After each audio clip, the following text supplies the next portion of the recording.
Hi everyone, welcome to another BDSM Bites brought to you by thecage.co, a friendly, kink positive BDSM community.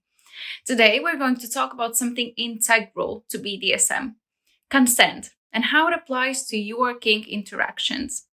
Speaking of consent, before we go any further, here's our regular reminder that BDSM is for consenting adults only.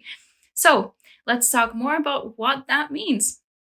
As you may have guessed, the basic tenets of consent are the same in the world of kink as they are everywhere else.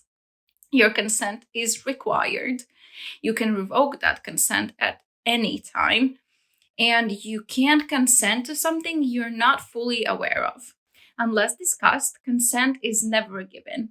Just because a dominant is a dominant does not mean they are automatically owed any special treatment. The same goes for a submissive. All interactions, even the most basic, have to be negotiated and consented to ahead of time. What about group events? Consent is still required, but it may work a bit differently. There are places you may go, online or off, where certain behavior is expected. You consent to the expected behavior and protocols by attending or going to the event. This does not override your ability to say no or to leave the space. While a lot of discussions around consent focus on the submissive, the same applies to a dominant partner. If any activity is uncomfortable, consent can be revoked at any moment. Consent must also be informed.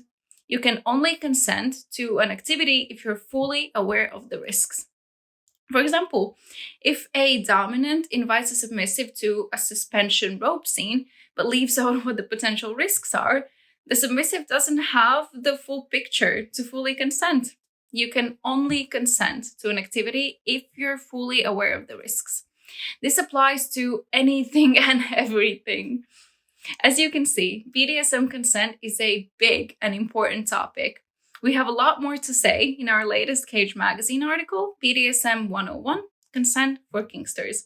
We take a closer look at how informed consent works, how it relates to RAC, or risk-aware consensual kink, and what your goals and intentions should be when discussing consent. Check out this topic and many more on kink, fetish, and BDSM at thecage.co. Thanks for watching this BDSM Bites, brought to you by the Cage BDSM community. See you next time.